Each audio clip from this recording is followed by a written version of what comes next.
fotos y bueno, algún día voy a buscar una foto que esté más o menos para colocarla también ahí en vez de que aparezca mi letra. Así que todos chicos, eh, siempre, ¿no? Si pueden colocar una foto, mejor para conocerlos, identificarlos mejor a la hora de participar, interactuar, ¿no? Es más, si podemos encender nuestras cámaras, mucho mejor. ¿O hay algún tipo de inconveniente en eso? ¿Creen ustedes? Para el examen, por ejemplo, para las exposiciones al menos, ¿no? Bien, Magali, ya. No quites tu foto, Magali. ¿Qué dicen? ¿Qué dices, Adi? Con respecto a las cámaras, sí, no habría problema, creo yo. En las exposiciones sí normalmente usamos cámaras. ¿Ah, sí? No sabía. El... Claro, pues si para los TikTok, perdón, Danelli Paola está con mascarilla todavía. No, les decía si para los TikTok no tienen problemas, entonces, y menos pues para poder interactuar en clases, ¿no? Con más razón, ¿no? Para no hacerlo tan eh, aburrido, diría yo, ¿no? De repente ustedes se aburren y bueno, pues ya al menos nos vamos conociendo. Se ve mejor la pantalla cuando ustedes colocan su foto o, y de hecho, ¿no? Para las exposiciones sí sería bueno que enciendan su cámara, ¿no? Sé que algunos tienen algunas limitaciones con las cámaras. Yo, por ejemplo, en la computadora, ustedes saben de que a veces no se me escucha bien con esta máquina, pero si enciendo la otra, el audio mejora. Entonces hay problemas de audio, hay problemas de video, pero hagamos un esfuerzo para poder no aburrirnos tanto, porque ya la pandemia, de verdad que desde el año pasado, en que esto se viene llevando así, ojalá que el próximo año, cuando ustedes ya estén prácticamente en su cuarto año, podamos, bueno, no tanto podamos, que ustedes más que nada puedan hacer sus clases presenciales, por lo menos progresivamente, ¿verdad? Es muy importante ello. Bueno, comentarles que, ¿saben qué? Les publiqué hace poco una monografía en el aula virtual, pero también quiero que revisen sus correos si es que les ha llegado el material de formatos de constitución de empresas, ¿no? ¿Me confirman? ¿Verifican? Sí, Sí, Jacqueline, ¿te llegó? profesor, sí llegó. Ya, qué bueno. También lo puse en el enlace. A ver.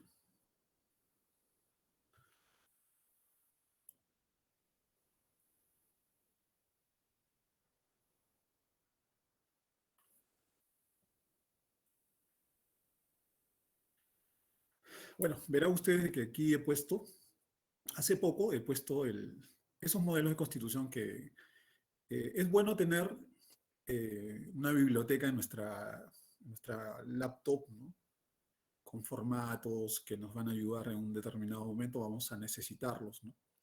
Entonces ahí lo que estaba, sabemos de que al momento de constituir la empresa, cuando el aporte de capital es en dinero, es obligatorio de que se haga depósito del dinero, no necesariamente una cuenta corriente, pero sí que conste el ingreso del dinero a favor de la empresa.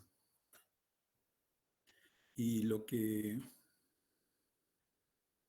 y el otro documento importante es cuando hay aporte de bienes no dinerarios, que también este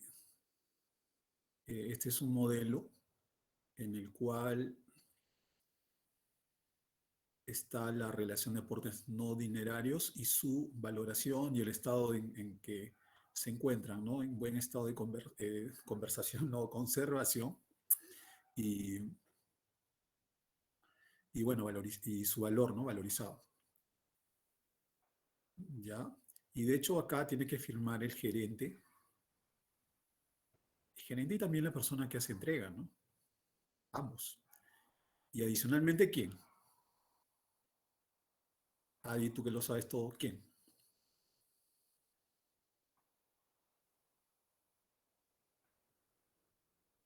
¿Me llamó mi profesor? No lo Sí, escuché sí bien. hay. Se cuenta Porque corto. ahorita Ah, ya. en la escritura de entrega de bienes firma el gerente porque está recibiendo.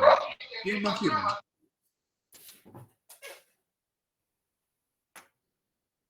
No, no lo entendí bien. Ya, bueno. A ver, ya, vamos a dar la oportunidad a otra persona. A ver, alguien que me haya entendido. A ver, Gerson.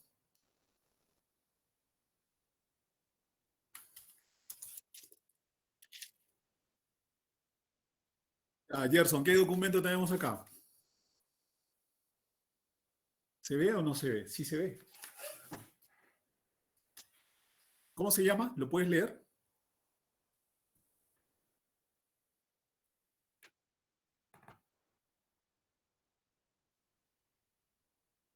Claro. ¿Y qué va a sustentar esta declaración?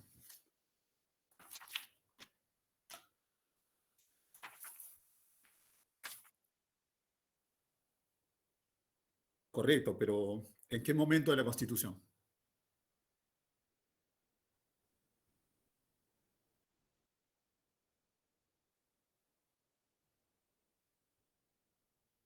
De hecho, ¿no? Para poder elevar a escritura pública, el notario eh, va a requerir que si es que el aporte es en bienes no dinerarios, el aporte tiene que eh, hacerse entrega a través de a través de un formato similar a este, ¿no? Un formato similar en el cual, leamos lo que dice acá, yo de nacionalidad peruana, con DNI, con domicilio, en mi calidad de gerente general de la sociedad en constitución denominada Sociedad Anónima Cerrada, declaro bajo juramento haber recibido conforme los bienes muebles que constituyen los aportes no dinerarios de los socios que integran dicha sociedad y que se detallan en este documento acreditando por consiguiente que estos han sido efectivamente realizados por las personas indicadas para la constitución de la mencionada sociedad, conforme consta en la minuta y escritura pública de constitución respectiva, a lo cual este documento se insertará en calidad de anexo, en la escritura. ¿Ya? La relación de aporte es una computadora, la marca, las especificaciones técnicas de la computadora, el estado de conservación en el cual se encuentra y el valor, la valorización. La valorización. Luego se tiene un escritorio, oficina, un aparato telefónico y bueno, ese es el aporte del socio A. El aporte del socio B, un juego de muebles y total, se tiene 5.000 soles de aporte. Lo que dice acá, los criterios empleados para la evaluación de conformidad con lo establecido, y ustedes ya que tienen la Ley General de Sociedades, recuerden bien el artículo 27 de la ley, y es en base a ese artículo el cual pues obliga a que se exija este documento, declaración jurada. Se deja, por lo tanto, se deja constancia de que el criterio empleado para la evaluación de los aportes de bienes muebles no dinerarios ha sido el valor comercial promedio actual de estos en el mercado, menos la respectiva depreciación calculada en razón de su antigüedad y uso. Asimismo, se declara que el criterio empleado para la evaluación de los aportes de bienes muebles no dinerarios efectuados por el socio B, tratándose de bienes nuevos, han sido el monto consignado en la respectiva factura de compra cuando son nuevos, cuya copia se adjunta al presente documento. En señal de conformidad y sin que haya más que agregar, suscribo este documento a los tantos días y quién firma. Entonces, firma el gerente en calidad de representante legal de la empresa que recepciona, ¿no? ¿Y quiénes más van a firmar?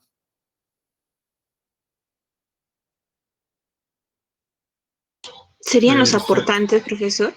De acuerdo, los aportantes, Avi, muy bien. ¿Qué más? Pueden participar todos, ¿no? O serían los socios, profesor. Sí, los aportantes, los socios, ¿no? Y en caso de estar casado, tendría que firmar también el cónyuge, ¿cierto? ¿O no? No. No, en este caso no. Pero en el momento de la Constitución, bueno, realmente ya hace mucho tiempo ya que Hace buen tiempo que ya no hago constituciones. Realmente cuando son casados sí se tiene que personar el cónyuge, ¿no? Al momento de firmar la minuta, al momento de firmar la escritura, ¿no? La minuta o la escritura, algo así. A ver, la minuta o la escritura. Pero sí tiene que firmar el cónyuge. Cuando es casado sí tiene que participar el cónyuge, tiene que firmar. Tienen que personarse a la notaría, porque el DNI dice estado civil casado. Casado, y entonces si dijera soltero, y no habría ningún problema, pero puede estar, pero en el caso de que están casados sí tiene que personarse el cónyuge. Pero aquí no firma, aquí no firma el,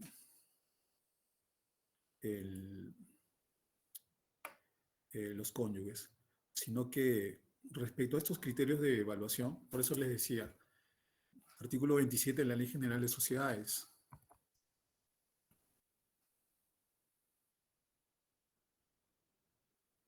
¿qué dice?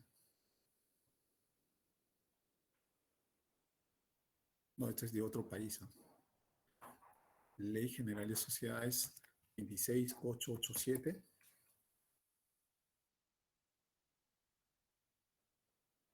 Ya saben que tenemos que manejar esta ley.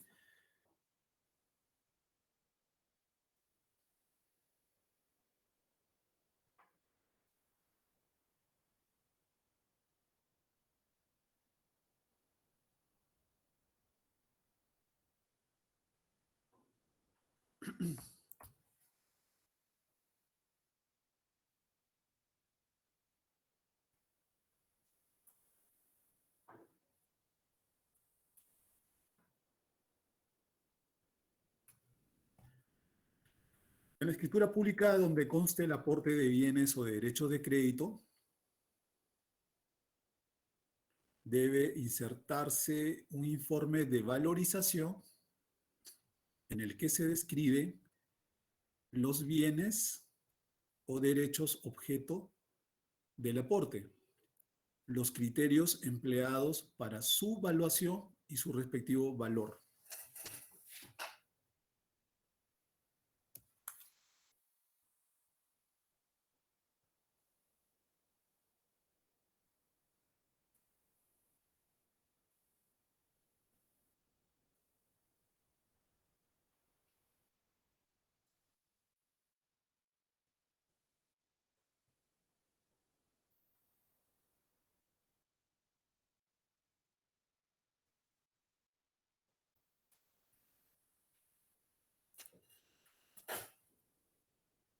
Eso es lo que dice. En la escritura pública, no en la minuta, en la escritura pública donde conste el aporte de bienes o de derechos de crédito, ¿de qué estaríamos hablando de derechos de crédito? Porque menciona también ahí, ello, ¿no? ¿Qué vendría a ser un derecho de crédito?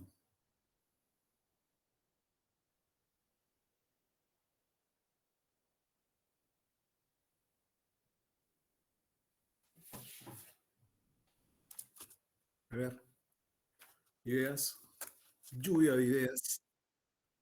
Ajá, claro, documentos por cobrar. Puede ser, a ver un momentito. A ver, a ver, a ver, a ver, a ver, a ver, a ver. Chicos, mientras, por favor, revisen la monografía que está en el aula virtual. ¿Ya? La monografía, no, ¿dónde está la monografía? La monografía, la monografía, ya se me perdió ya. Quiero que revisen esa monografía porque eso lo van a resolver para la siguiente semana. Pero en este caso, a ver,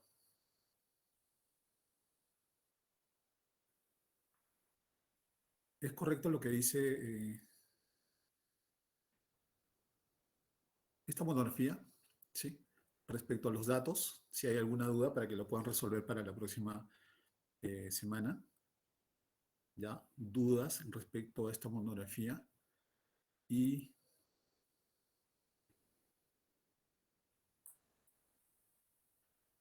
bueno,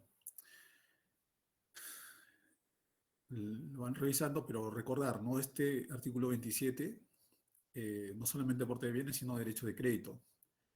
Y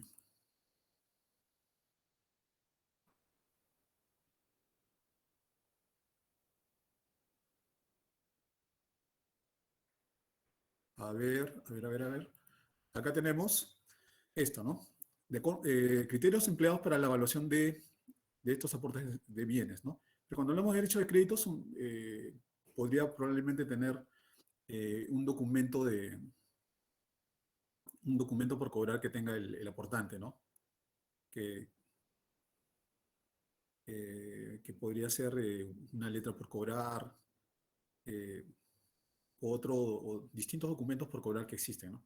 Pero ya teniendo que, claro, que firma el gerente y firman los aportantes, respecto a los criterios empleados para la evaluación, como señala acá, dice, de conformidad con lo establecido, al artículo 27 se deja constancia de que el criterio empleado para la evaluación de los aportes de bienes muebles no dinerarios ha sido el valor comercial promedio actual de estos en el mercado, menos la respectiva depreciación calculada en razón de su antigüedad y uso.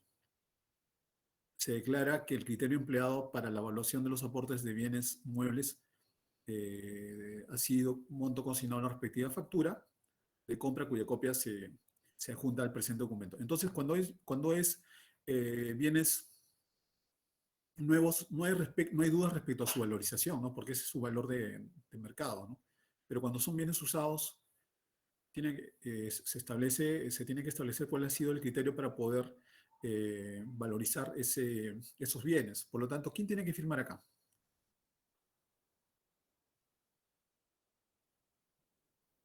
para dar fe de esta valorización o de esta valuación? Un perito. Sí, pero ese perito que tiene, no necesariamente un perito. ¿Qué carrera tiene que tener?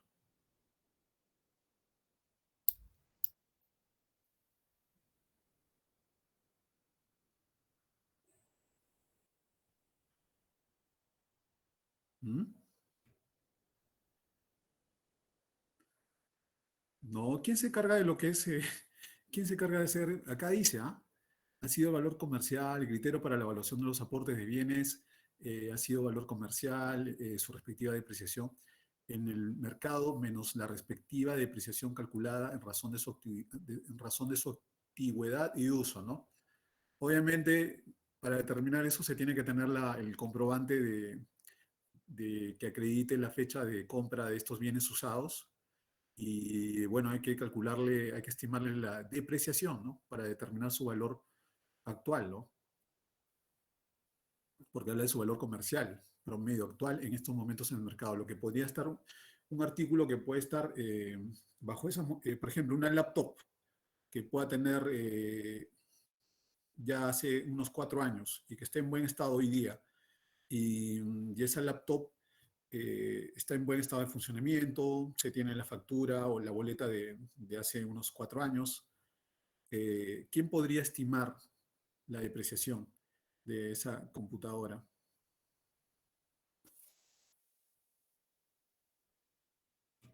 Un auditor. Mm. Podría ser, de hecho, un ingeniero de sistemas, porque es el especialista, ¿no? Podría determinar. Pero cuando hablamos de bienes usados, eh, Profesor, ¿sería el sí, jefe de patrimonio? dime, Saúl. Disculpe, sería, si es que no es un perito ni un especialista, ¿podría ser el encargado del patrimonio?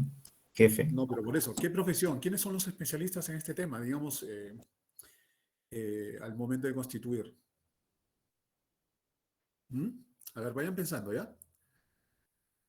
Vayan pensando un poquito.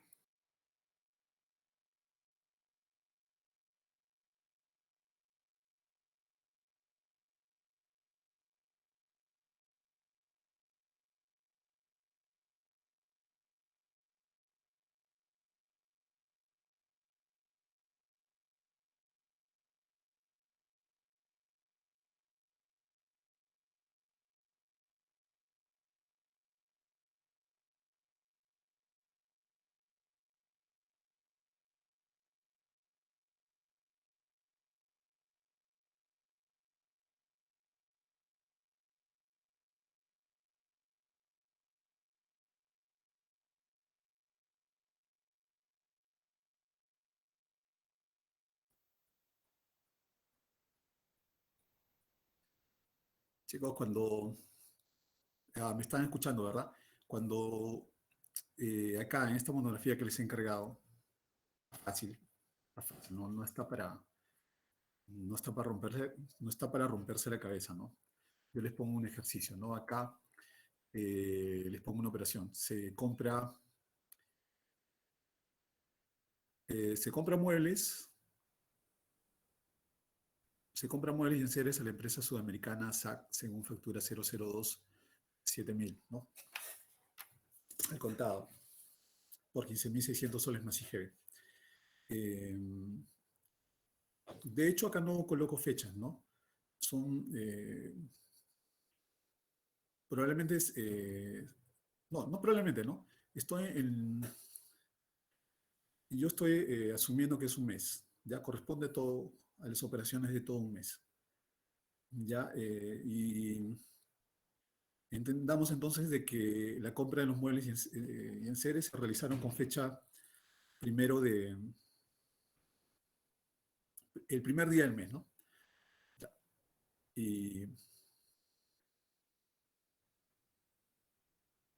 y ya culminado el mes, lo que hay que hacer es la depreciación, porque ya se ha utilizado, se ha usado un mes. Se ha utilizado un mes. ¿Sí? Entonces, si ya se ha depreciado el mes, ¿qué tenemos que hacer? Si ya se ha utilizado contablemente, ¿qué tenemos que hacer? Ya se desgastó esos muebles por un mes, que eran nuevos, ya tienen un mes de usado. Dar de baja. No, todavía no, pues si todavía recién tiene un mes de uso. Sería sacarle la depreciación, porcentaje de depreciación. Claro, por eso en depreciación tenemos que tener datos, como por ejemplo, ¿cuáles?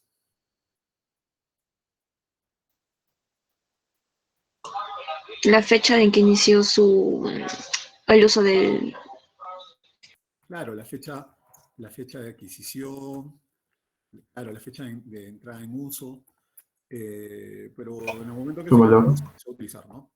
El valor, ¿no? Costo.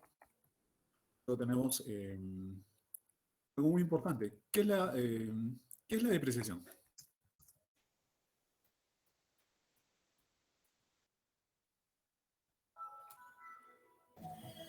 La pérdida de valor. Bien. Claro, pérdida de valor.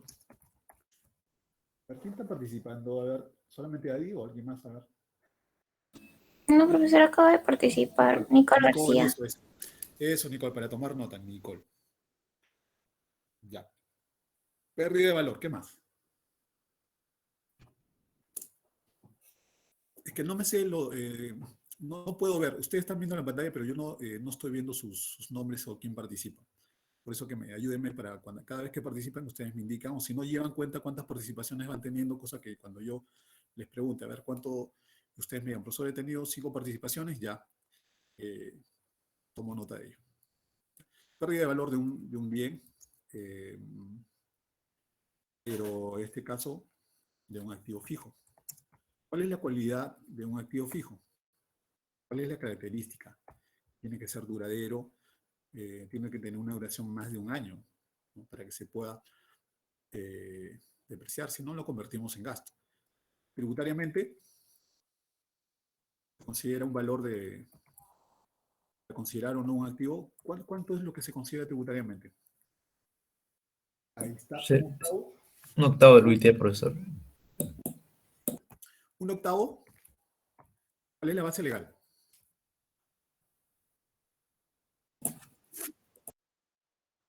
¿Cierto?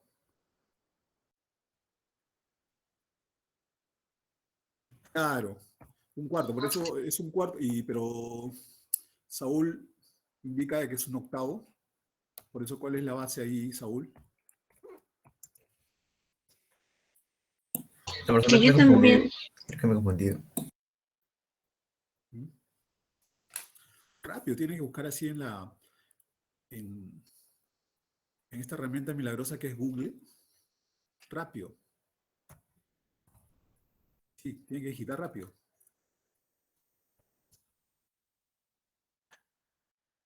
A ver, ¿cómo formulamos la pregunta de precisión? Así, ¿no? ¿Cuánto es el valor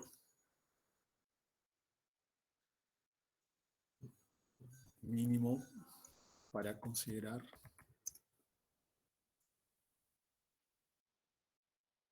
un activo fijo. Tributariamente, vamos a tributariamente.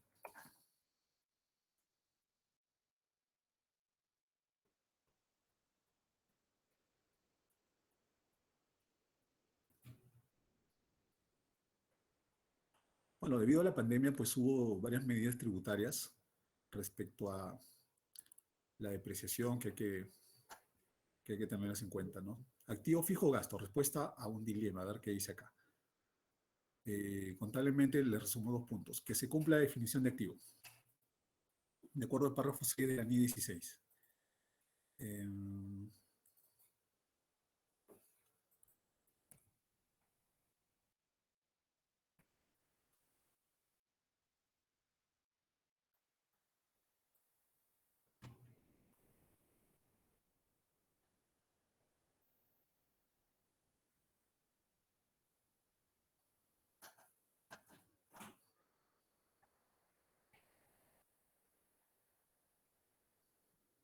Chicos, ustedes están llevando normas internacionales y están llevando formulación y evaluación de estados financieros. Entonces, contablemente, tenemos normas contables y tenemos normas tributarias. Eh, Dentro de las normas contables que rigen a los activos fijos está la NIC 16, ¿verdad? ¿Cuáles son las NICs en el Perú? ¿Dónde las encontramos? NICs. al MEF. MEF, correcto. Gracias. MEF. 16, propiedad, planta y equipo, ¿no? Si nosotros revisamos el plan contable, tenemos que ayudarnos con el plan contable. ¿Qué cuenta tenemos que buscar? 33. 33. Propiedad, planta 33. y equipo. 33. 33.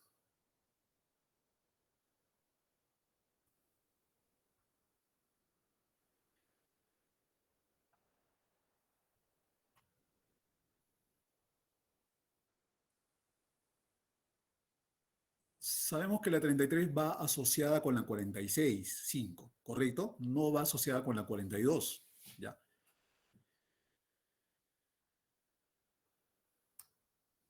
Ya, en este caso, cuando tengamos nuestra, es importante tener nuestra, aparte de la dinámica del plan contable, de la misma norma contable que nos provee el Ministerio de Economía y Finanzas, la misma norma, la norma original, también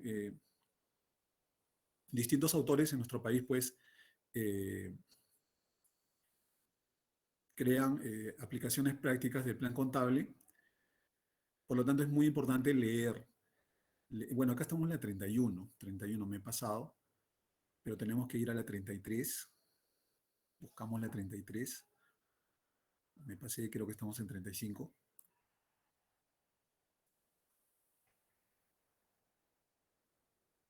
Y sabemos, pues, de que el plan contable general empresarial está adecuado a normas internacionales, a las NIC, a las NIF.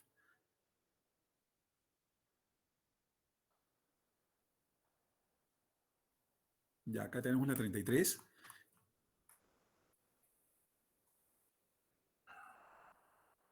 Y dentro de esta parte es muy importante cuál es la relación que existe con las normas de esta cuenta con las normas internacionales, ¿no?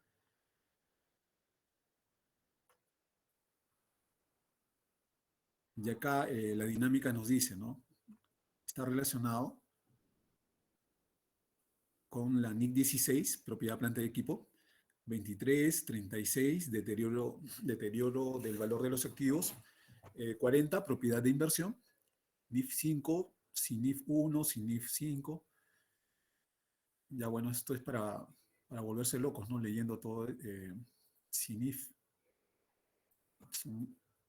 NIF pymes, sección 17, sección 27, deterioro del valor de los activos. Ustedes también creo que van a llevar NIF para pymes y conformación de la cuenta. Entonces, antes de irse a la norma a estas normas, a la 16, vean ustedes que si nos vamos a la propia norma, vamos a encontrar el objetivo, el alcance, las definiciones.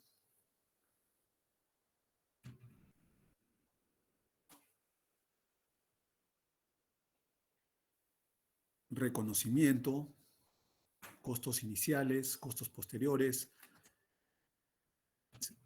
¿verdad? Hay mucho que analizar, mucho que leer. Y sobre esta norma, pues, surge también autores que analizan, presentan casos prácticos de estas normas, ¿no? Entonces ahí ya nos ayudan mucho más en aprender cada norma a través de la parte práctica.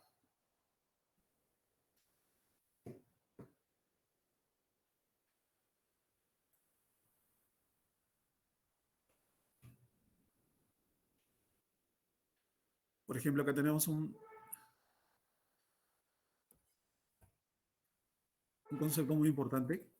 Dice, importe depreciable de un activo se distribuirá de forma sistemática a lo largo de su vida útil.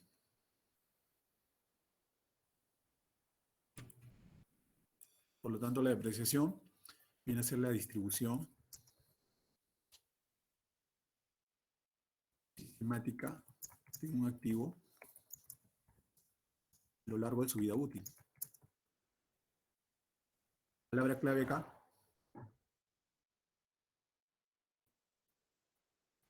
De hecho, activo.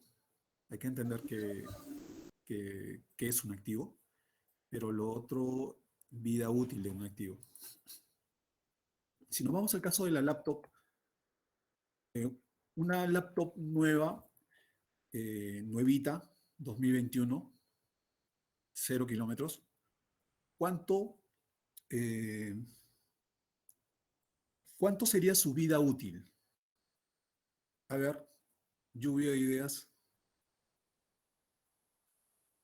¿Cuánto estiman ustedes que sea su vida útil?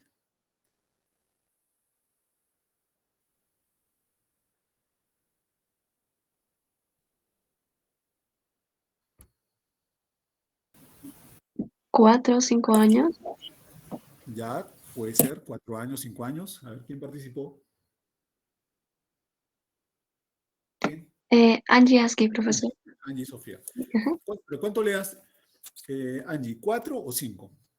Tienes que... 4 años, creo. 4 años. Ya. Claro, 4 años. Pero justamente coincide, pero podría ser menos. Y pues yo creo que eso depende del uso del que se le dé. Correcto, correcto, Saúl. Depende también del trabajo que se le dé, ¿no? Pero en condiciones normales, 4 años, ¿no? Y tributariamente está así, pues, ¿no? Tasa de depreciación tributaria. 25%. Correcto. Equipo de procesamiento de datos, 25%. Eso, artículo 39, el tubo de la ley del impuesto a la renta. Tenemos que irnos aprendiendo esos artículos, ¿no? De la ley que refieren justamente a esto de a las tasas de depreciación. ¿Ya? Entonces, equipo de procesamiento de datos, 25%.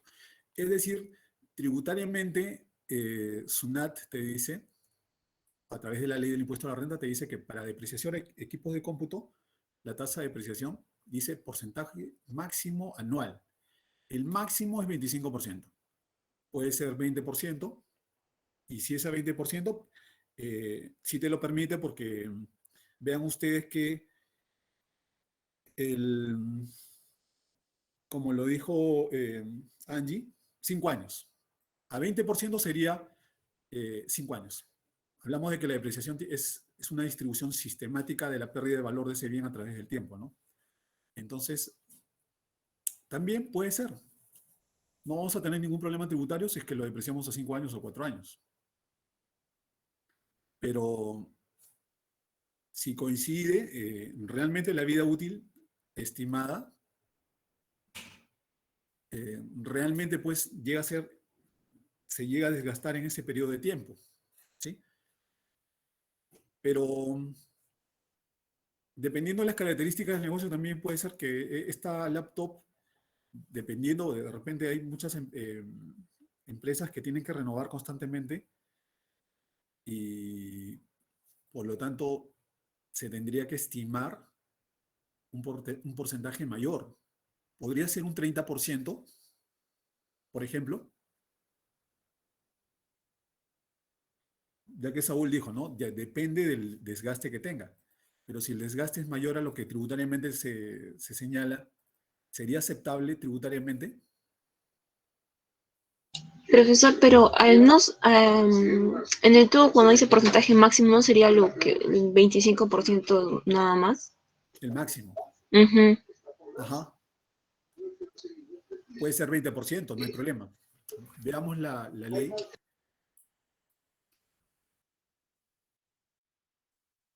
Profe, ¿y de qué depende que sea 20 o 25? Justamente es un tema técnico, ¿no? Es un tema técnico en el cual podría ser de que, por ejemplo, ¿no? Vean ustedes que en esta época de pandemia las laptops están prácticamente todo el día trabajando, ¿no? Y, y de hecho, eh, constantemente también se van renovando y tienen una mayor capacidad de almacenamiento, mayor velocidad, etcétera, ¿no? Entonces, eh, pero principalmente el desgaste, nos vamos al desgaste que pueda tener justamente pues eh, hacemos uso del teclado, está constantemente prendida, entonces la probabilidad de que nos dure eh, eh, 4 años, 25, 25, 25 y 25, ya no va a ser tal, ¿no? Probablemente nos dure 3 años o 2 años, por decir. Y si fuese 2 años sería un 50%. Estaríamos hablando de un 50%, por ejemplo. Si fuesen 3 años, sería 33.33 a 3 años, ¿no? Pero veamos que tributariamente en la norma tributaria nos dice que no se puede. ¿Sí? ¿Cuál era el artículo, chicos? 30 y, bueno, acá no está. 30 y,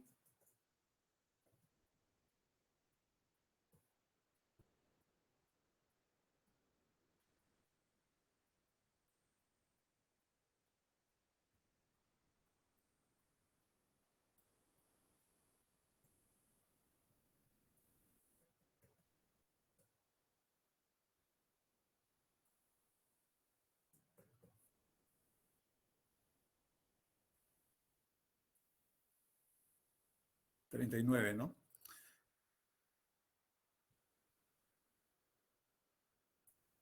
No, en renta neta está.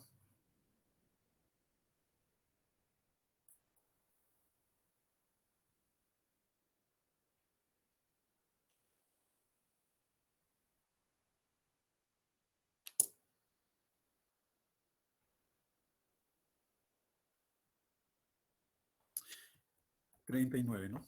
En renta neta, ¿no? En el capítulo de renta neta lo encontramos.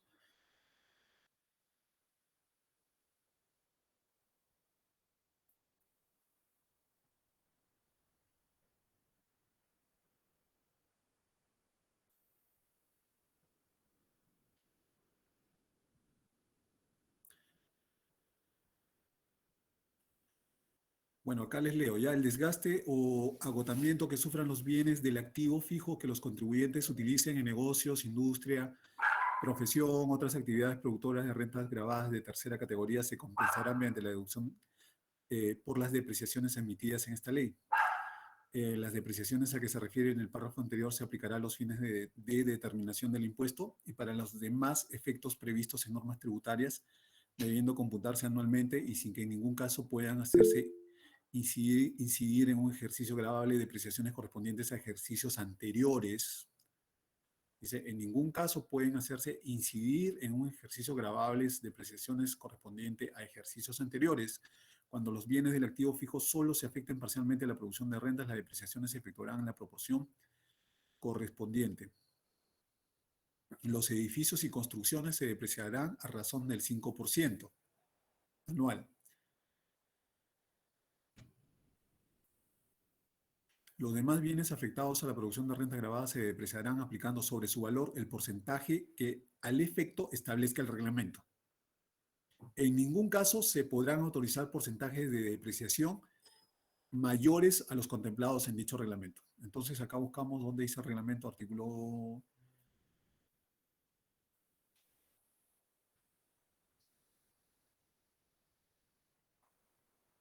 acá veamos, ¿no? El decreto legislativo 1488, publicado el 10 de mayo del 2020, tiempo de la pandemia, vigente a partir del 1 de enero del 2021, que establece un régimen especial de depreciación y modifica plazos de depreciación mediante el incremento de los porcentajes de esta para determinados bienes a fin de promover la inversión privada y otorgar mayor liquidez dada la coyuntura económica por efectos del COVID-19.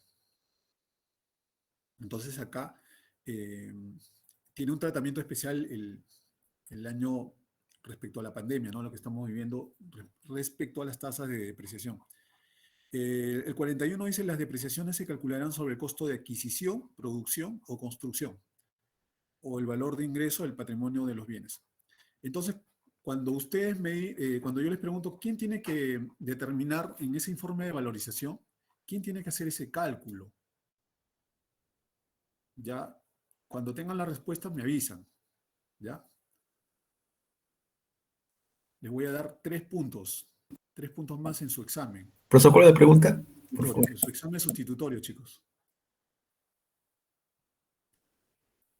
La pregunta, justamente lo que estoy trayendo, me he tenido que venir hasta, a ver, siempre me salgo. Acá dice, ¿no? El artículo 27 de la Ley General de Sociedades, la evaluación de aportes no dinerarios.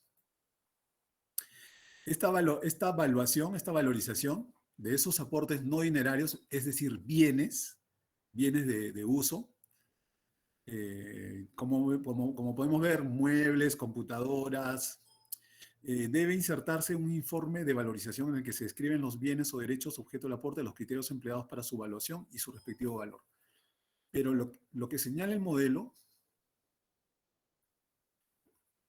el punto 3 dice criterios empleados para la evaluación. De conformidad con lo establecido en el artículo 27 de la LGS, se deja constancia de que el criterio empleado para la evaluación de los aportes, dice, se deja constancia del criterio empleado para la evaluación de aportes de bienes muebles no dinerarios. ¿Serían los mismos socios? No. Ha sido el valor, no, ustedes saben que a veces los socios no entienden de estos temas.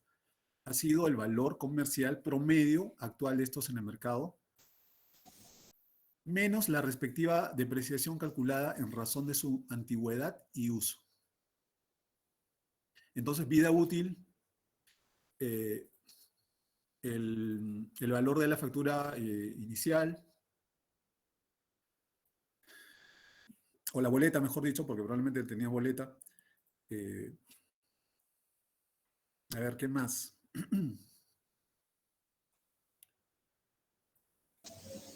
Un contador En el caso de auditor. bienes nuevos no hay problema, ¿ya? ¿Sí, Nicole? Profesor, ¿sería el representante del registro civil, del registro mercantil? No, Antonio, todavía ahí no, ¿ah? Porque estamos hablando que es una declaración jurada. Vean ustedes, es una declaración jurada. O sea, que tiene que ajustarse a la verdad, ¿no? Puede darse el caso de que, chicos, puede darse de que puede ser una declaración jurada falsa. Sería un delito, ¿verdad? En el cual yo pueda, los socios puedan poner en esa declaración jurada simplemente por un tema de mostrar activos, demostrar capital sería poner computadoras, escritorios, muebles, y cuando son nuevos no hay problema, ¿no? Pero para demostrar la existencia de estos bienes, eh, algunos notarios probablemente exijan los comprobantes que acrediten la, la propiedad de estos bienes, ¿no? Las boletas, ¿no? Pero más allá, cuando son usados, tienen que tener una valorización, ¿no? Tiene que ser, definitivamente puede ser un perito, si hablamos de vehículos usados, si hablamos de computadoras, se tendría que tener la opinión técnica de un ingeniero de sistemas que conoce el tema y nos podría dar justamente más ese dato eh, certero, ¿no? ¿Sí? Más, más técnico. Es muy importante también, o sea, cuando nosotros no sabemos muy bien mucho de computadoras, tenemos que buscar a los que más saben en el tema de computadoras. ¿Ya? Pero ustedes están, al estudiar normas internacionales, tienen que aprender, y han visto en el plan contable, a ver, ¿dónde está mi plan contable? Han visto que cuando se compra, a ver, la cuenta 33,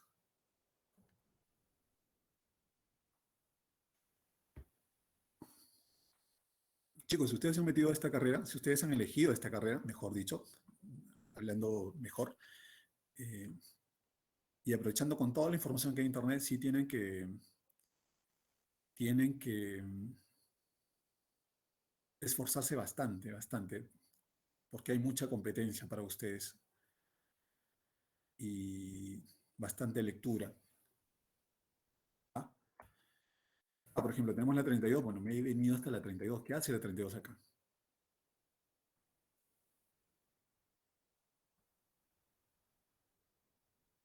Bueno, la 32 activos por derecho de uso después está relacionado con lo que es el arrendamiento financiero, ¿verdad? Entonces ahí también tienes también su norma internacional. Ya, bueno, quiero llegar acá al tema de la 33. No sé por qué me adelanté, me fui hacia atrás, pero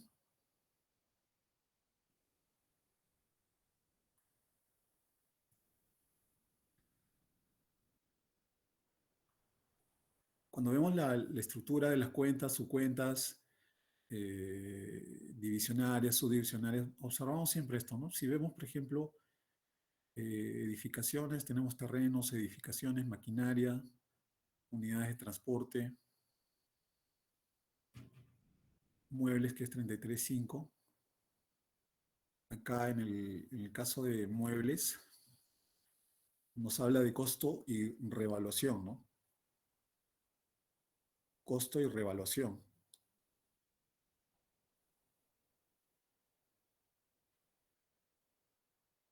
Costo y revaluación. Pero retrocedemos acá, costo, revaluación, costo, revaluación.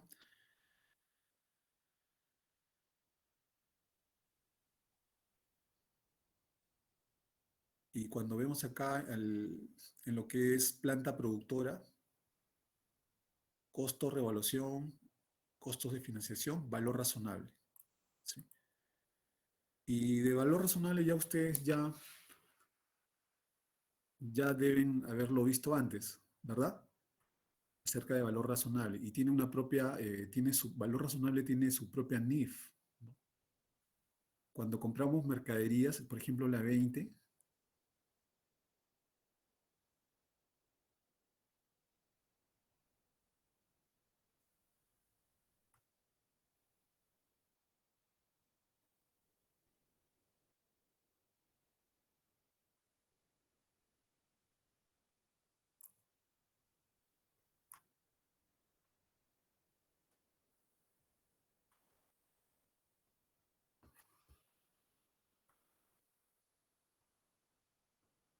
la cuenta 20, veamos acá, dice costo, se evalúa el costo y el valor razonable. ¿Qué es el valor razonable? ¿Quién me puede decir? Ahí sí yo les doy El dos valor de minutos. mercado. Pero tiene una Yo, definición. Valor razonable tiene una definición. yo podría decir, profesor. A ver, Saúl. Ya, por lo que tengo entendido, sería el precio por el cual se puede pagar un activo o un pasivo. Liquidar un Em, pasivo. Ujú. sí, y siempre que las partes obviamente estén, la parte del comprador o el vendedor estén de acuerdo, ¿no? Tengan Sí. conocimiento sobre esto. Ajá. Eso sería, profesor. Pero tiene que haber otra condición.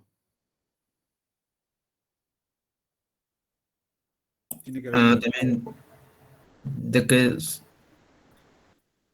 ay, Una fecha concreta, profesor. Perdón, a ver, no escuché bien. El valor tiene que estar definido por una fecha concreta.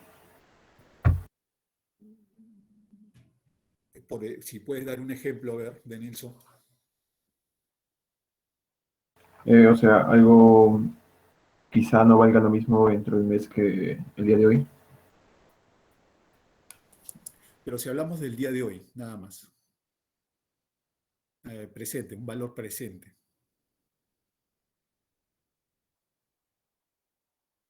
¿Cuál sería el ejemplo más, el mejor ejemplo de lo que es valor razonable hoy en día?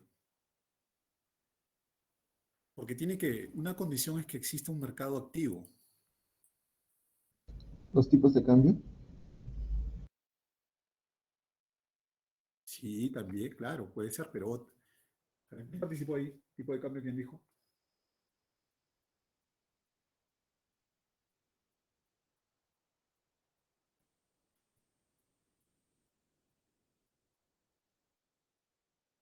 Sí, Gerson, sí.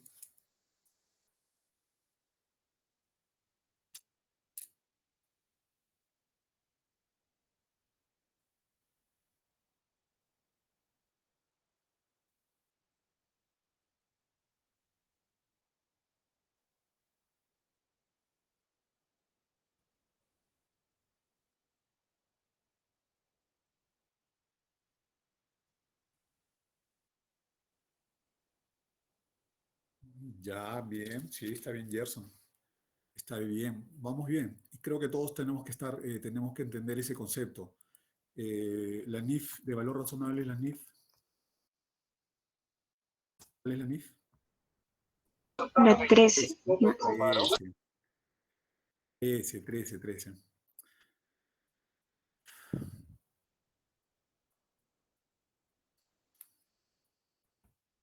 Medición al valor razonable.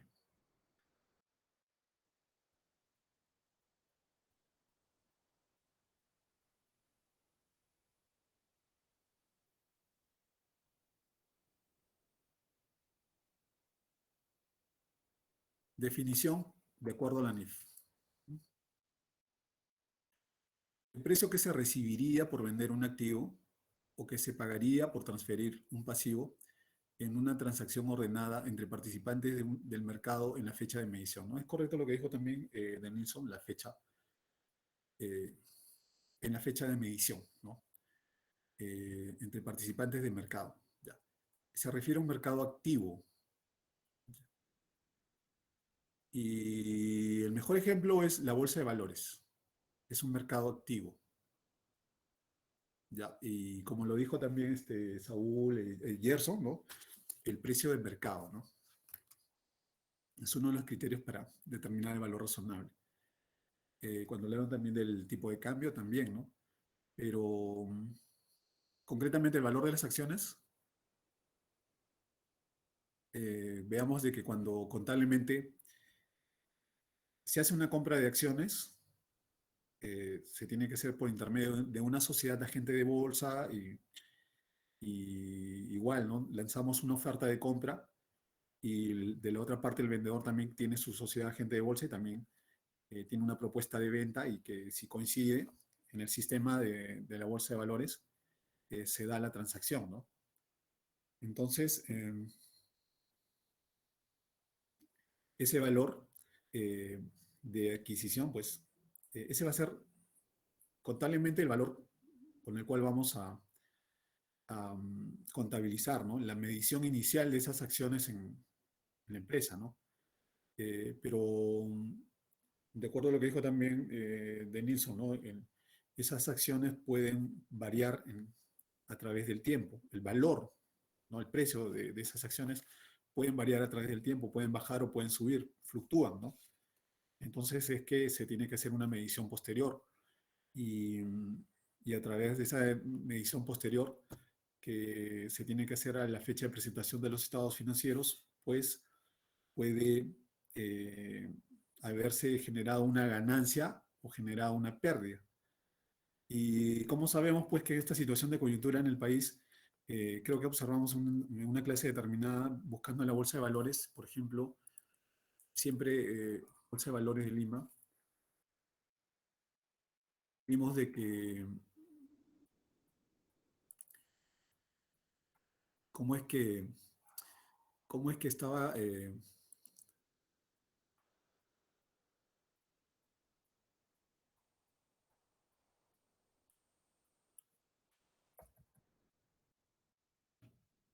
cómo es de que había caído la cotización, la negociación diaria, estaba en rojo, ¿no? Acá vemos valores verdes y vemos valores en negativo. Y, y este mercado activo se mueve así, pues, ¿no? Entonces, en función de ello, pues, nosotros,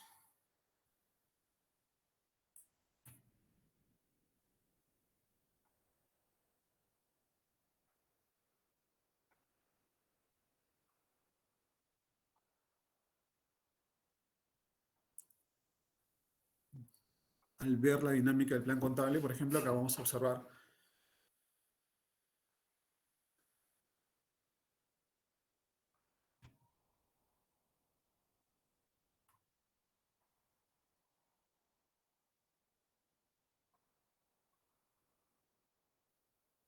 acá, ¿no? La cuenta 56.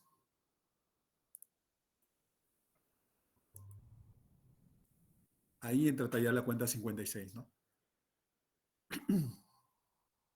Por la pérdida de activos financieros por la disminución del valor razonable con cambios en el patrimonio neto. Entonces, a esto me refiero, ¿no?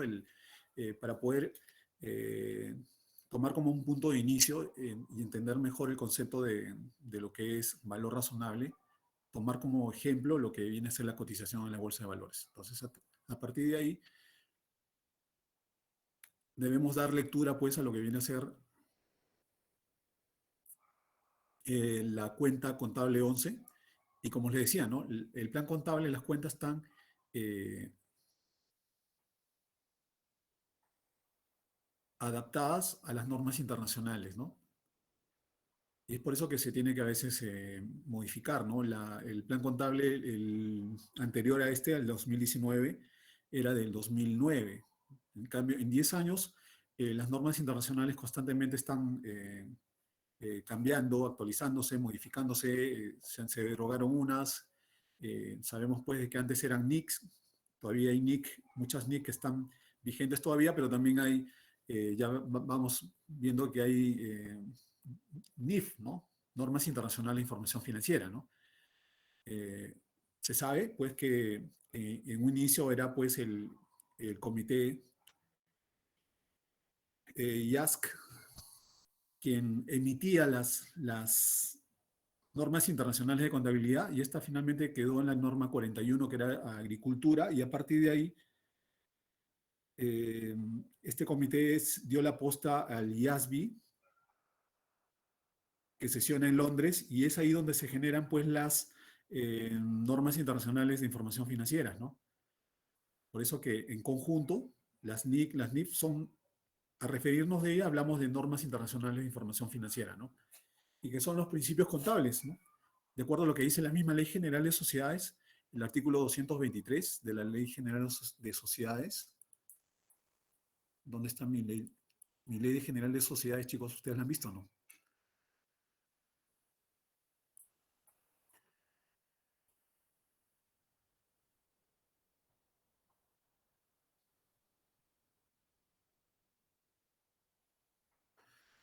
cuando vemos la parte de aplicación de utilidades de estados financieros, la pregunta es, ¿quién es el responsable de los estados financieros? ¿Mm? ¿El gerente? Claro, ¿no? Em, El gerente, ¿no?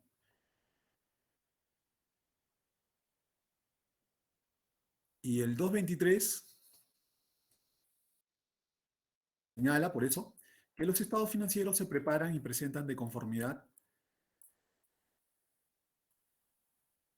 con las disposiciones legales sobre la materia y con principios generalmente aceptados, principios de contabilidad generalmente aceptados en el país. El Consejo Normativo de Contabilidad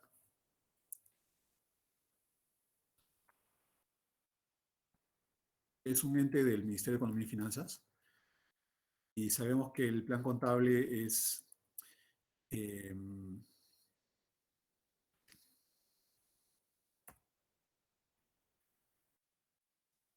plan contable fue elaborado por el Consejo Normativo de Contabilidad. Entonces acá este Consejo Normativo se encarga de la aprobación de las normas de contabilidad de aplicación en el sector privado y en las empresas públicas.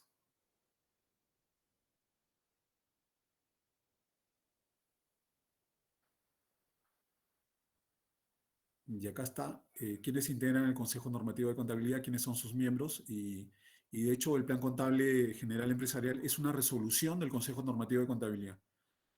Por lo tanto, siempre tenemos que tener en cuenta a este ente, ¿no? ¿Ya? Entonces,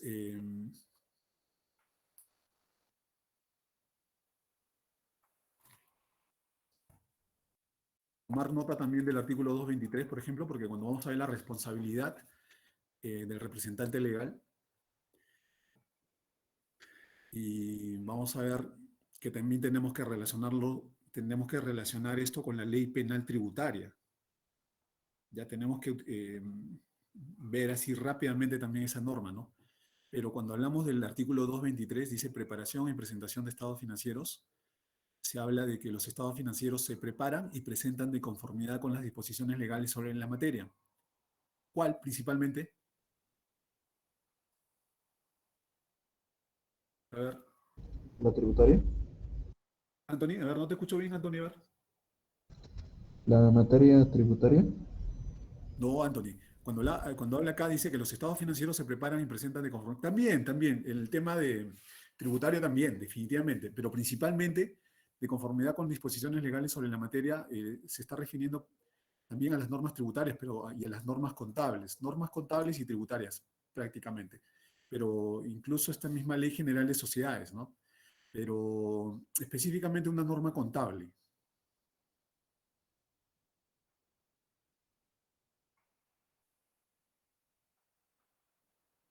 Esta, pues, ¿no?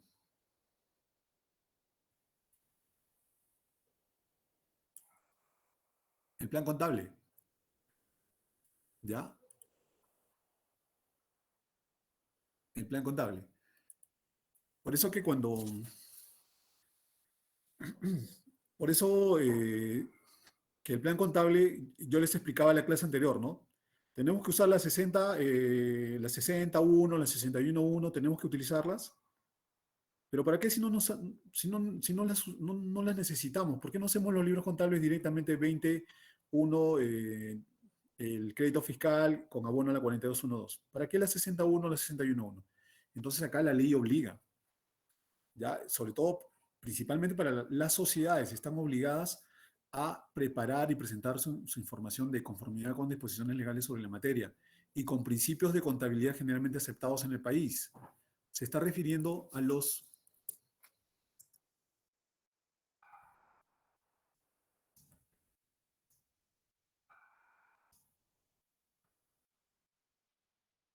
refiriendo a esto, chicos, a los 15, porque son 15, ¿no?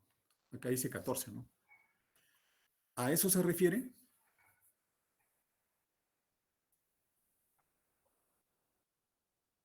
A las...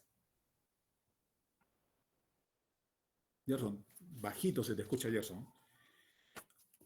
Claro, se refiere a las NIF. De hecho, los principios de contabilidad generalmente aceptados no han perdido vigencia, ¿no? Están vigentes, pero estos principios datan pues del año 1968, ¿ya? Pero en el mundo, eh, de acuerdo al crecimiento, a la globalización de las empresas a nivel mundial, de la globalización, como les decía, se han tenido que adoptar ya normas las cuales sean mucho más específicas, que den tratamientos específicos para las distintas transacciones, ¿no? Si vemos los PCGA, datan los principios de contabilidad generalmente aceptados, Convención Mar de Plata, 1968 creo que era, 1965, tiene su historia, ¿no? Tiene su historia, Mar de Plata, noviembre de 1965, en Argentina, y de ya mucho antes, ¿no? A nivel mundial se venía dando, pero si hablamos de la NIC número 1, o sea, historia de las NIC, vamos a encontrar que la primera NIC data de 1972, 71, 72, más o menos, cuando se creó ese comité y a partir ya esas normas rigen a nivel mundial. Pero sin embargo, les comentaba también que para lo que son Estados Unidos, tenemos paz, ¿no?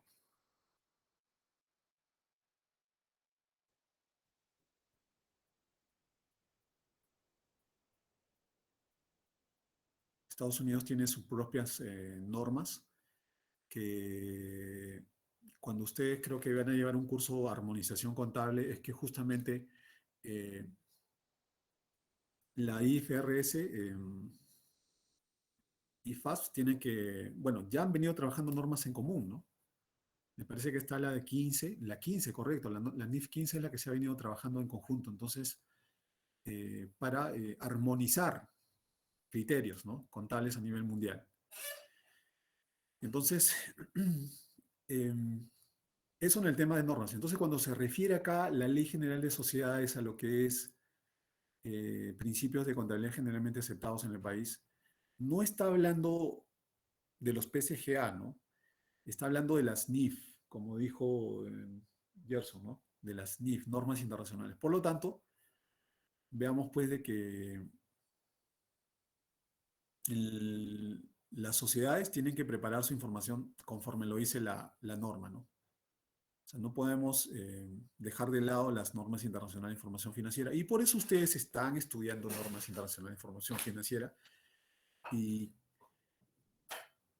y por ello, pues,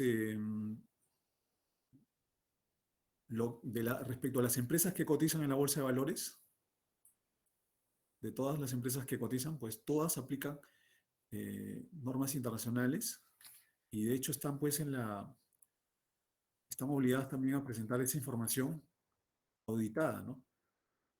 Por lo que es muy importante poder siempre descargar los estados financieros del Grupo Gloria, por ejemplo, y analizarlos.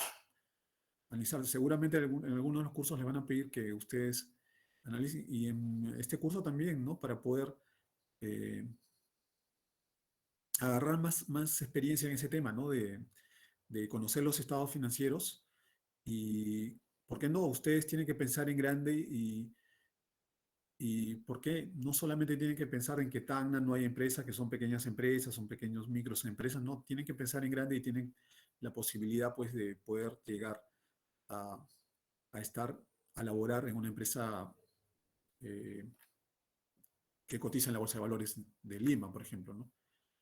Entonces, a eso se refiere el 223, entonces no lo olviden, el 223, ya, yo también lo voy a anotar porque me paro olvidando, artículo 23 y se refiere a eso, ¿no? Sí, entonces cuando ya les hablo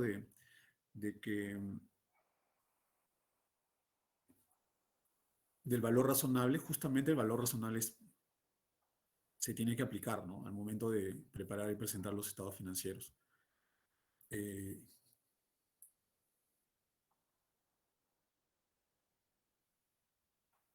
Cuando se oficializan estas normas, es el Consejo Normativo de Contabilidad quien lo hace, ¿no? Las normas internacionales de información financiera. Y dentro de eso tenemos la 16 que habla acerca de la depreciación. Entonces, ¿quiénes, hasta ahorita, con lo que hemos venido comentando acerca de esto, entonces, ¿quiénes tomamos conocimiento de esto? O sea, ¿quiénes tenemos que saber de NIF? Tenemos que saber de hecho, de Ley General de Sociedades, de Plan Contable General Empresarial, de depreciación.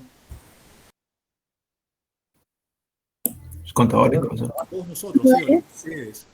Claro, y por lo tanto, a la pregunta, ¿quién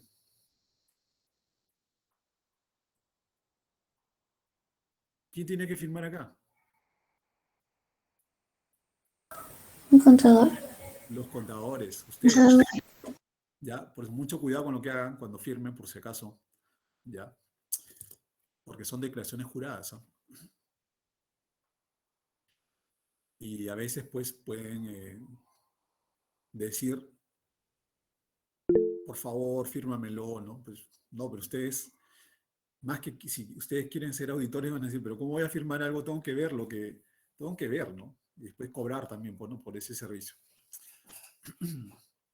Entonces, porque veamos que hay responsabilidad civil y penal. Eso lo vamos a ver. Mucho cuidado con eso, porque no tiene que tener cuidado de no incurrir. Y yo no sé si ustedes han visto, chicos, han visto lo que es... hay una serie española, Vis a Vis, si quien lo han visto por Netflix, justamente quien está en la cárcel ahí, que es Macarena, era contadora, ¿no? Y todo lo que pasó justamente por no cumplir con con las normas, ¿no? Siempre hay que ceñirse mucho a lo que dice la norma. ¿Ya? Bueno, entonces, esta es la declaración de recepción de bienes, pero cuando estábamos hablando de la depreciación, estábamos en ese punto de la depreciación. Para cerrar ese punto, después de que el reglamento vamos a encontrar la tasa de depreciación, ¿no? Pero lo buscamos rápidamente, ¿no? Tasas de depreciación.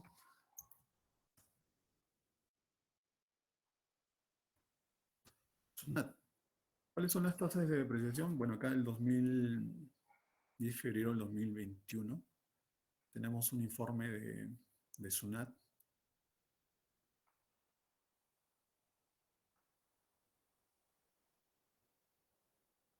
Noticias respecto a la depreciación por el tema del COVID. Y encontramos imágenes también.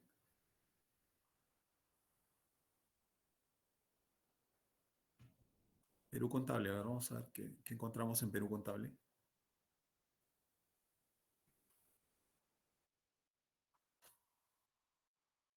El artículo 39, que es lo que hemos leído, modificado por ley 29342 y 22, inciso A, del reglamento del impuesto a la renta, ¿no? Y ahí vamos a encontrar las tasas de depreciación. Y respecto a los equipos de cómputo, dice porcentaje máximo anual de depreciación, 25%. Claramente la norma tributaria señala de que más del 25% no se puede. No te va a aceptar como gasto. Y definitivamente uno lo puede hacer, ¿no? Puedes depreciar 30%, pero tributariamente no está permitido. Puedes depreciar 40%, sí lo puedes depreciar. Pero ¿qué va a ocurrir con ese exceso? ¿Cuál es el tratamiento tributario a la hora de determinar el impuesto a la renta? ¿Qué es lo que se tiene que hacer con ese exceso? Los pasivos diferidos. Correcto, estamos bien ahí. Pero para poderlo entender mejor, primero esto, también del cuarto de la OIT lo encontramos también dentro de la ley de impuesto a la renta. ¿Ya?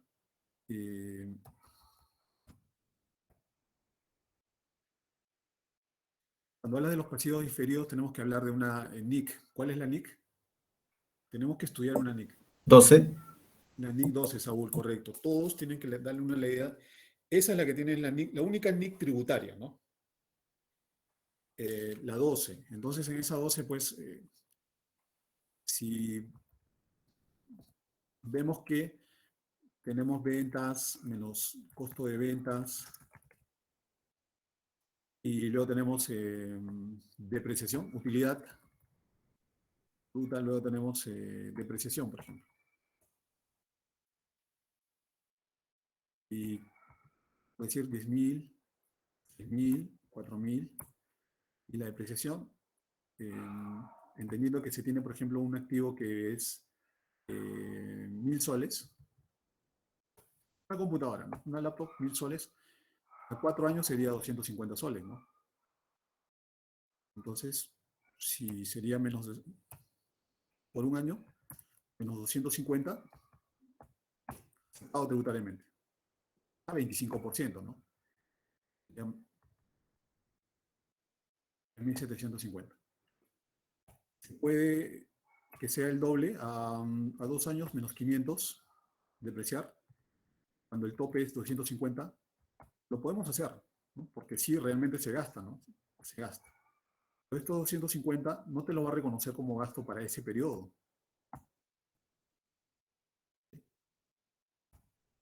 Entonces, dentro de esto, chicos, tenemos que ver también la parte tributaria, ¿no? El artículo, a ver,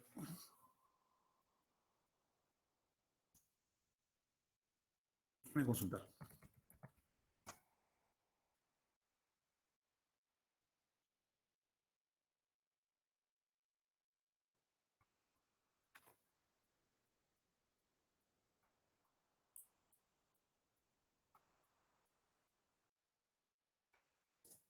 Ustedes en primer ciclo han llevado documentos, títulos y valores, saben lo que es letra de cambio, saben lo que es pagarés, fundamentos de doctrinas de las ciencias contables, saben lo que es partida doble.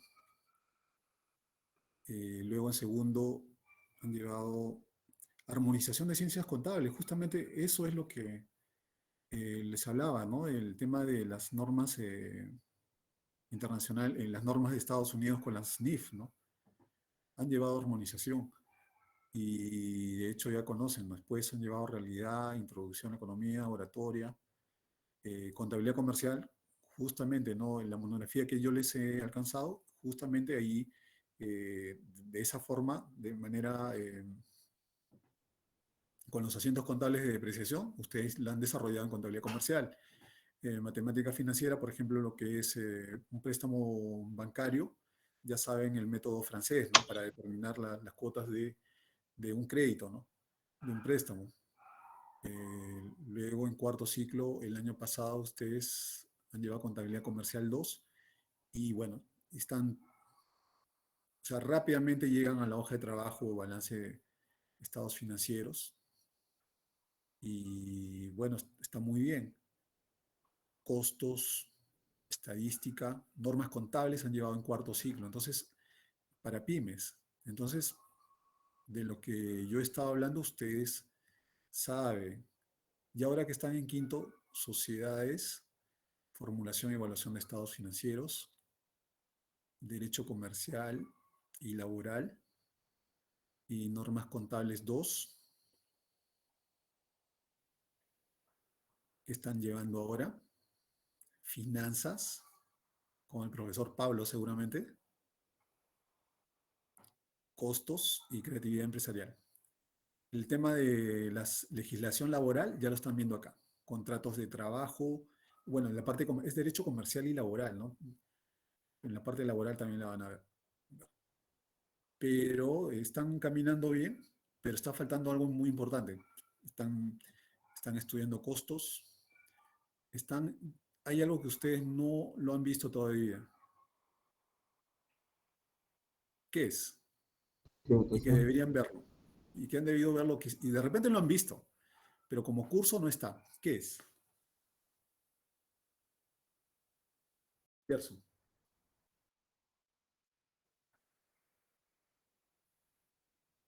¿Qué falta, Gerson, a ustedes? ¿Qué les está faltando? Ya contabilidad también, contabilidad comercial, costos, matemática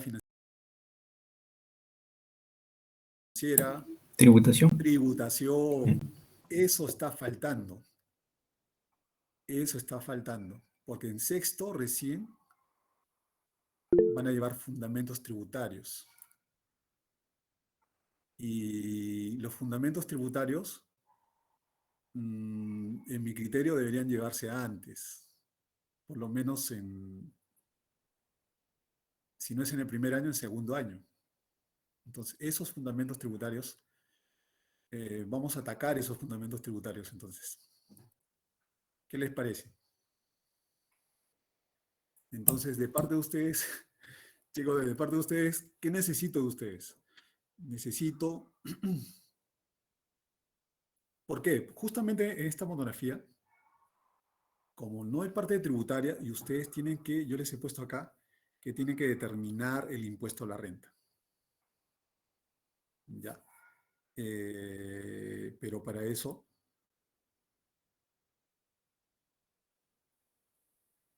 ¿hasta qué hora tenemos, chicos?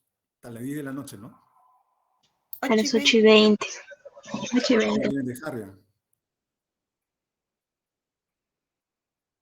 Hasta las 8:20.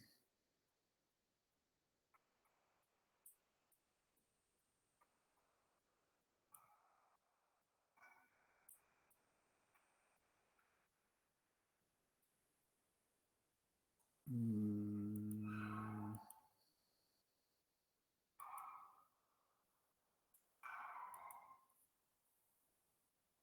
¿Dónde he dejado mi aula virtual? Se me perdió mi aula virtual, chicos. A ver, vamos a ver.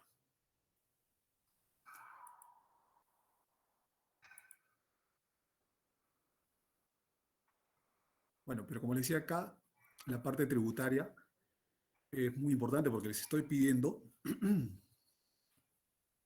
el tema, ya algunos de ustedes veo que sí conocen porque me parece que están trabajando en temas de, están trabajando en alguna empresa, veo que Gerson sabe, Adi sabe. eh,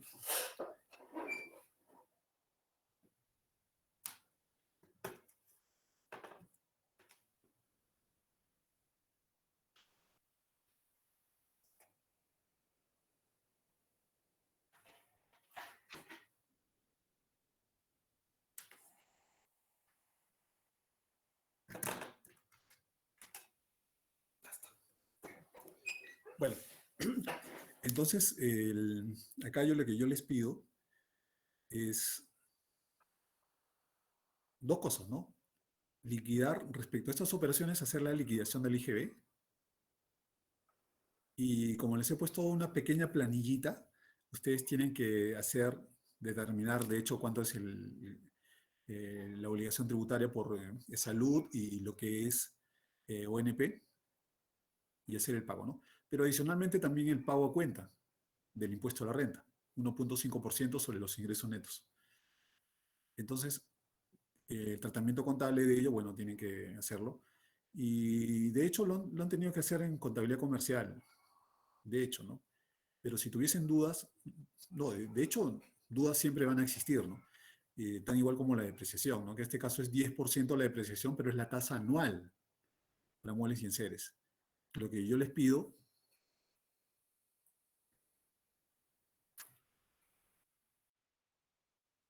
es que lo que tienen que hacer la depreciación por solamente un mes. O sea, multiplican el valor de adquisición de los muebles, lo multiplican por la tasa anual, que es el 10%, y lo dividen entre 12. Solamente por un mes, ¿ya? Eso. Y en el caso de lo que viene a ser el IGB, aplicar la cuenta 1673, ¿no? Y para el pago a cuenta, la cuenta 1671.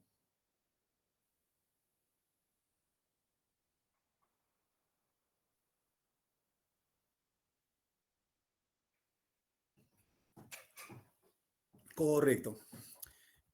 De eso les voy a enviar el tratamiento contable de la 1673. Es así, ¿no? Cuando compramos mercaderías, lo que tradicionalmente hacíamos era 40-11 contra 42-1-2, ¿no? Luego viene 21 con la 61-1. ¿Ya?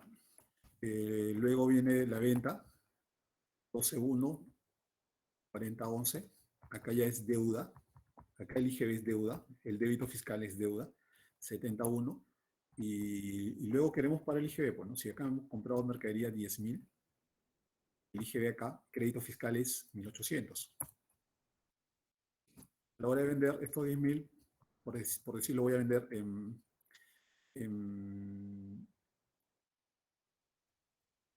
16.000. Por lo tanto, el débito fiscal, o sea, el IGB a pagar, o la obligación por esta venta, es 2.880. Por lo tanto, si este es el saldo acreedor, ¿no? Es lo que se debe, es la obligación. Esto sí es una obligación, ¿no? Porque de acuerdo a la ley del IGB, al momento de la venta, ¿sí, no? Recuerden siempre también,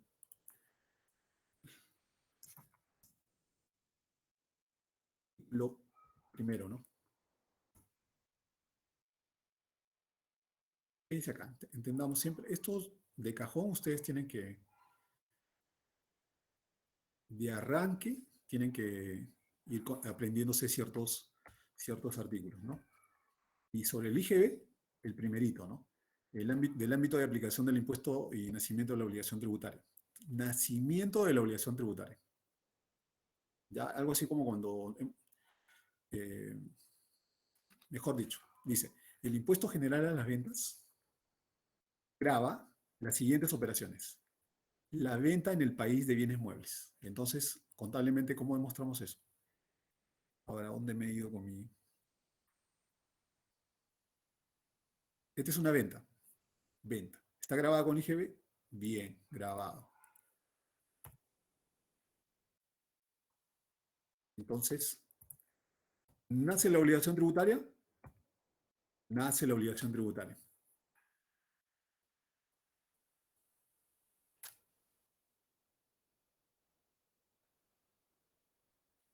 ¿Ya? Entonces, la venta, la prestación de servicios, si se presta un servicio también, igual, los contratos de construcción, también. La primera venta de inmuebles que realizan los constructores de los mismos, también las inmobiliarias, ¿no? Las inmobiliarias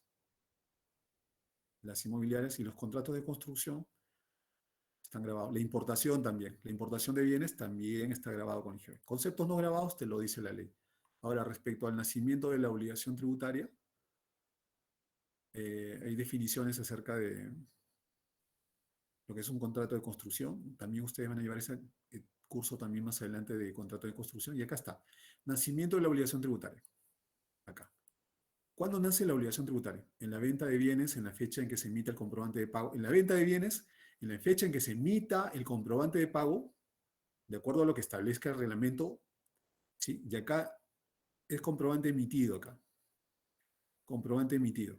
Ya se emite la factura, se emite el comprobante, nace la obligación tributaria. Y bueno, de acuerdo a lo que establezca el reglamento de comprobante de pago, que también ustedes lo han tenido que estudiar en primer ciclo, ¿no? Facturas, boletas, ¿no? En la fecha en que se entregue el bien, lo que ocurra primero. Lo mismo te dice el reglamento de comprobante de pago. Si se entrega el bien y no emitiste ese comprobante porque se te acabó, ya nace la obligación tributaria también, lo que ocurra primero. Por lo tanto,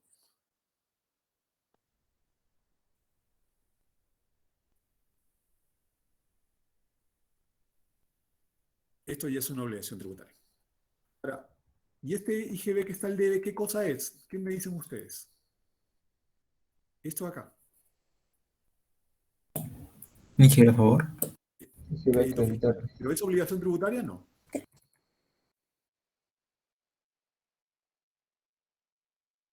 Claro, si es a favor, no es obligación tributaria, es un derecho. ¿Sí? Es un derecho, el crédito fiscal es un derecho a hacer uso de ese monto, porque al momento de comprar estás pagando el IGB por obligación. Quien te vende te va a cobrar el IGB. Lo mismo que estamos haciendo acá, ¿no? A quien vendamos, igual, para esa persona para el cliente que nos está pagando también va a ser un derecho, pero no es una obligación tributaria. Por lo tanto, acá perfectamente estamos utilizando la cuenta 4011. Al ser obligación tributaria, la cuenta 4011 es una cuenta de pasivo. Está bien. Pero al comprar ese derecho, estamos utilizando una cuenta de pasivo. ¿Es correcto eso? Esto es para debatir y eso ha generado bastante controversias en el tema, pero ya con el plan contable habilita la cuenta 1673. Ahora, pero antes, ¿qué hacíamos? Solamente me queda 3 minutos, chicos, a ver si... cuando yo le digo, a ver, liquiden el impuesto, ¿qué tienen que hacer?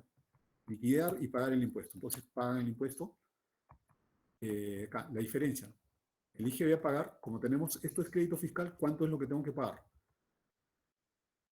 La deuda, y hago uso, recupero mi crédito fiscal y voy a pagar 1080. Ya está. Eso era lo que veníamos haciendo antes. Pero ahora, al ser esto un derecho, siempre lo ha sido, tenemos derecho a compensar esto, ¿no?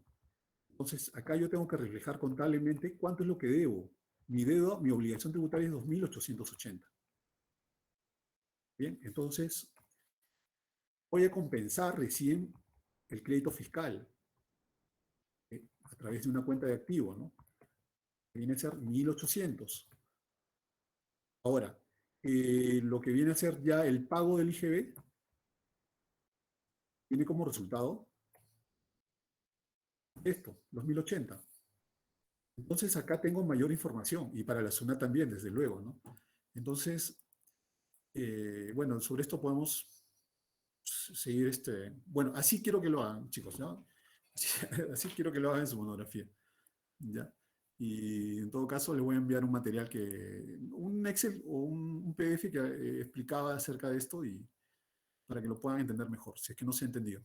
¿Bien? Profesor, o sea, no, en el caso de compra tenemos que usar sí o sí la 1673 en la monografía, porque yo Sí, sí, uso la sí. 4011. Sí, Adi, en mi curso sí, porque de repente acá no vamos a podernos a discutir entre contadores, porque sí, probablemente hay contadores que lo están utilizando, siguen manteniendo la 4011, ¿ya? No van a decir, porque no, el profesor me ha dicho que es 1673, no.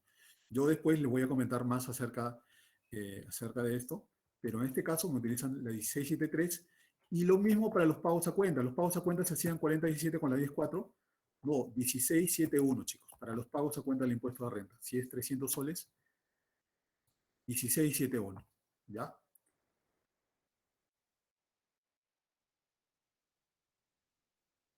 Sí, ¿ya? Pero em, en mi curso, ¿ya? Pero si en otro curso siguen utilizando la 4011, no van a ir pues, con la 1673, de repente va a generar confusión. Pero para unificar criterios en mi curso, en mis monografías utilicemos 1673 y 1671 para los pagos a cuenta del impuesto de la renta. ¿Ya? Entonces, ustedes sigan avanzando la monografía. Lo que quiero es que lo hagan, pero si tienen dudas, si todavía no la terminan, en la siguiente clase, sobre las dudas que tienen, vamos a resolverlas, ¿ya? Para tener todos un mismo resultado, ¿ya? Pero hagan todo lo posible. Partes que no sepan, de hecho me dice un profesor acá, ¿cómo resolvemos esto? Y es un trabajo en equipo lo que tenemos que aplicar, ¿de acuerdo? No se desesperen en resolver, o sea, yo no me voy a... yo quien no presentó, quien no cumplió, no. O sea, todavía la fecha límite, veamos a la siguiente clase cómo estamos. Si todos presentaron y no hay ningún problema, lo resolvemos, ya ahí queda, ¿no? Explicamos ciertos puntos y si no, continuamos analizando, pues, ¿no? Los distintos asientos contables o puntos desde el punto de vista tributario principalmente. ¿Sí? Yo, chicos, gracias. Tienen otra clase y voy a tomar asistencia, voy a hacer el registro de asistencia. La cuenta 40, sí, eso también lo voy a explicar, por eso con el cierre contable. Si tienen dudas con el cierre contable, la pregunta, sean sinceros, ¿han hecho cierre contable ya, cierto? Sí, profesor. Sí. Ya, entonces va a ser mucho más fácil. Entonces vamos a reforzar nada más, hacer un reforzamiento. Hacer un reforzamiento y eso lo trabajamos la siguiente clase, ¿está bien? Ah, no, mañana, chicos, mañana tenemos una hora. ¿Me haces de acuerdo, Gerson? ¿Ah? Mañana nos reunimos, chicos. ¿Sí? Ya, Bien, profesor. mañana seguimos hablando de este tema. En ese tiempo lo vamos a acabar mañana, ¿ya? Gracias. Voy a tomar lista, no se vayan todavía, no se vayan. Voy a tomar lista.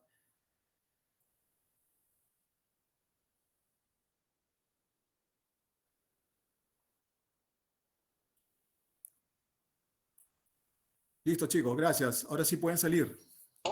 Hasta luego, profesor. Gracias. Buenas noches. Chao, buenas noches. Cuídense bastante. Hasta luego, profesor. Hasta mañana.